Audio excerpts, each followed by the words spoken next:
Hello everyone. గతంలో super star Rajinikanth గారిని target చేశారని చెప్పాలి వైసీపీ. సో ఇప్పుడు చాగంటి గారు, రీసెంట్గా చాగంటి గారు మాట్లాడిన కొన్ని వ్యాఖ్యలకి చాగంటి గారిని టార్గెట్ చేస్తున్నట్టు తెలుస్తోంది. సో ఇదే అంశం మీద ఒకసారి విశ్లేషణ తీసుకుందాం. ప్రస్తుతం మనతోటి పొలిటికల్ అనలిస్ట్ జర్నలిస్ట్ జగదేవ్ ఉన్నారు. ఇంటర్వ్యూలోకి వెళ్ళిపోదాం. Hello sir. Hi Zakir. Sir, దీన్ని టార్గెట్ గానే చూడొచ్చు అంటారా? ఈ కాదేది కవితకి అనర్హం అన్నట్టుగా వీళ్ళకి బుర్రతక్కువలు కాబట్టి కాదేది విమర్శకి అనర్హం అన్నట్టుగానే ఉంది.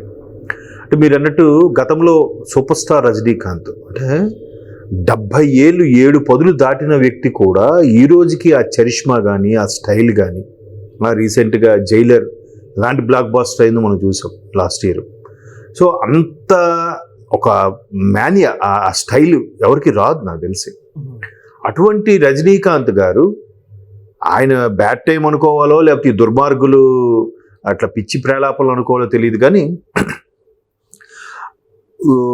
మహానుభావుడు ఎన్టీఆర్ గారు 100వ జయంతి సందర్భంగా చీఫ్ గెస్ట్గా వచ్చారు. ఆ స్టేజ్ మీద బాలయ్య గారు ఉన్నారు, చంద్రబాబు నాయుడు గారు ఉన్నారు, ప్రముఖులు ఉన్నారు. చీఫ్ గెస్ట్గా రజనీకాంత్ గారికి వచ్చారు కాబట్టి అప్పట్లో ఎన్టీఆర్ గారితో ఆయనకుండే అనుబంధం కానీ, అలాగే టైగర్ అని ఒక సినిమా వచ్చింది ఎన్టీఆర్ గారిది 80s లోను 90s లోను. దాంట్లో ఈయన ఎన్టీఆర్ గారు మెయిన్ హీరోగా చేస్తే ఈయన గెస్ట్ రోలో బ్రదర్ గాను ఏదో చేశారు. సో అట్లాంటి రజనీకాంత్ గారు ఆయన గురించి స్మరించుకుంటూ, అదేవిధంగా చంద్రబాబు నాయుడు గారు కూడా మంచి డెవలపింగ్ పరిపాలన అది బాగుండేది అన్నట్టుగా మామూలుగా ఏదో మాట్లాడారు. సరే ఇంకా తగులుకున్నారు.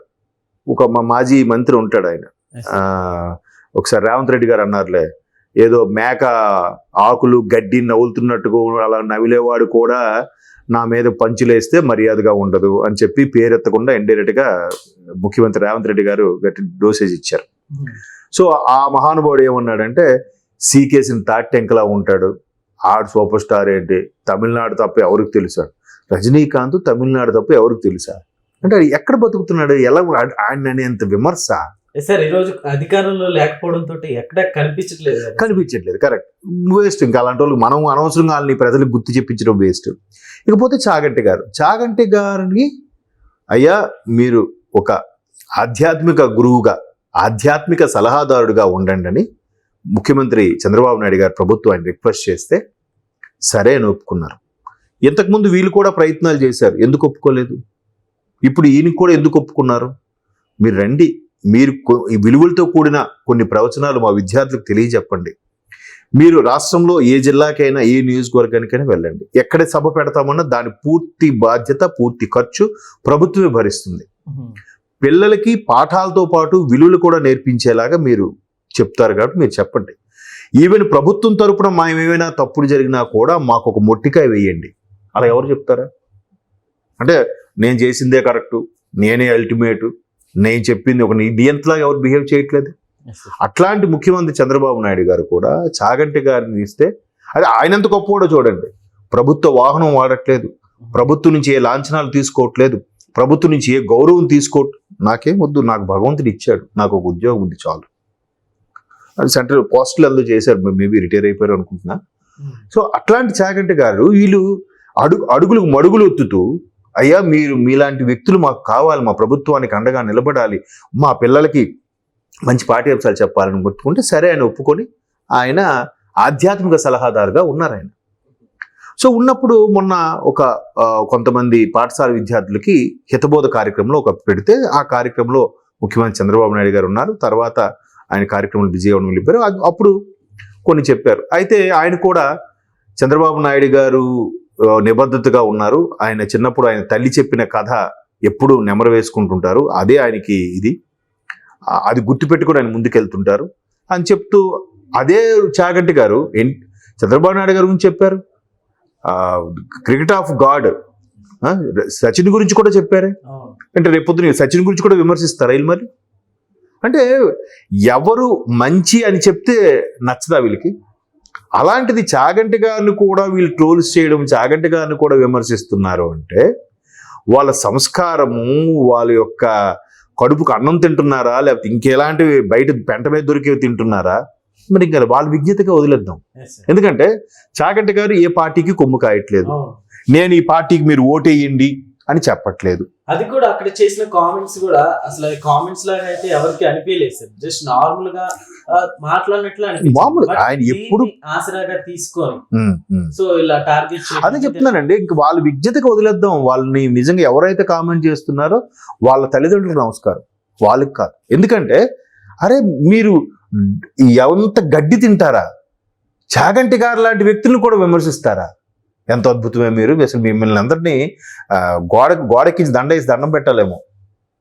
అట్లా అంత అద్భుతంగా ప్రవచనాలు అంటే నిస్వార్థంగా, ఎక్కడ ఆయన ఖర్చుతోనే వస్తాడు, ఎక్కడ ఏమీ తీసుకోడు.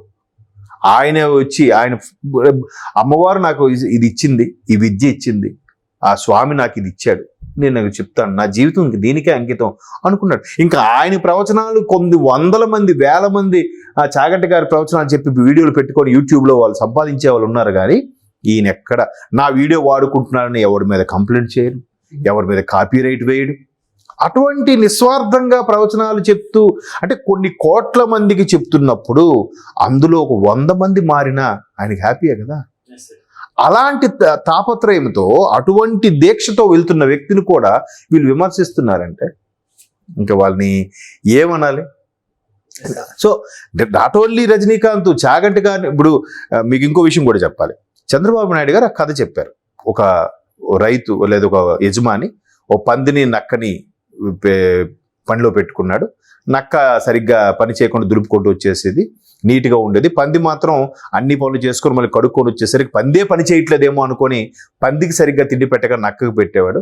బట్ ఎన్నాళ్ళకి నిజం ఎప్పటికీ బయటకు వస్తుంది, అబద్ధం దాగిపోదు అన్నట్టుగా ఒక కథ చెప్తే, దాని మీద ఈయన ఎవరు, సకల శాఖ మంత్రి గారు చంద్రబాబు నాయుడు గారు ఈ కథ చెప్పారని చెప్పి అంతా చెప్తూ, కథ అంతా చెప్తూ, అంటే అక్కడ ఏదో పుచ్చకాయలు దొంగ అంటే భుజాలు ఎందుకు తడుముకోవాలి వీళ్ళు? ఆయన మామగారో తల్లిగారో చెప్పిన కథ నాకు ఆ రోజుల్లో నాటుకుపోయింది కాబట్టి నేను ఎప్పుడు ఇలాగే పని చేసుకుంటూ వెళ్తా. ఇప్పుడే కాకపోతే రేపైనా నా పనిని గుర్తిస్తారు, గుర్తింపు లభిస్తుంది, ఎప్పటికీ నిజం దాగదు అనే దీంట్లో నేను వెళ్తున్నాను చెప్తే దాన్ని కూడా వీళ్ళు వ్యంగ్యం చేసి, అంటే మీకేమైంది, మీరా దొంగ, పుచ్చకాయలు ఎవరు దొంగిలించారంటే నేను కాదని భుజాలు తడుముకున్నట్టుగా ఈయనకేమైంది సజ్జల గారికి? ఆయన కథ చెప్తూ అలా మాట్లాడుతూ ఆ కథలో ఆయన పంది గురించి చెప్పారు కానీ ఈయన నక్కలాగా అన్ని జుత్తులు మారిగా ప్రవర్తిస్తున్నారనే అర్థం వచ్చేటట్టుగా మాట్లాడారు. ఆయన అక్కడ చాగంటి గారిని సన్మానించుకుంటూ, అంటే నిజంగా చూడండి, ఆ డయాస్ మీద కూడా చాగంటి గారిని సెంటర్లో కూర్చోబెట్టి వీళ్ళందరూ సైడ్కే ఉన్నారు కానీ ఆయన పక్కన అటుపక్క ఇటుపక్క కూర్చోలే. వీళ్ళు కూడా అక్కడ సభలో ఉండే మిగతా విద్యార్థుల్లాగే సైడ్కు కూర్చొని వాళ్ళు అన్నీ విన్నారు తప్ప ఎక్కడ మేము చాగంటి గారితో సరితూగే వ్యక్తులు అన్నట్టుగా ఎక్కడా ప్రవర్తించలే. అది వాళ్ళు ఇచ్చే గౌరవం. అంత గౌరవం కూడా ఆయన కూడా ఎక్కడ తొణికిసలాడకుండా అంత గౌరవంగా ప్రవర్తించారు చాగంటి గారు. ఆయన కూడా విమర్శిస్తున్నారంటే ఇంకా వాళ్ళు అనడానికి భూమి మీద ఉండే అన్ని భాషలో తిట్లు సరిపోవు, అవి భూమి మీద ఉండే అంత పెంట కూడా వాళ్ళ మీద జల్లడానికి కూడా సరిపోదు. ఇంకా అదంతే, వాళ్ళ సంస్కారానికి వదిలేయాలి. Okay sir, thank you.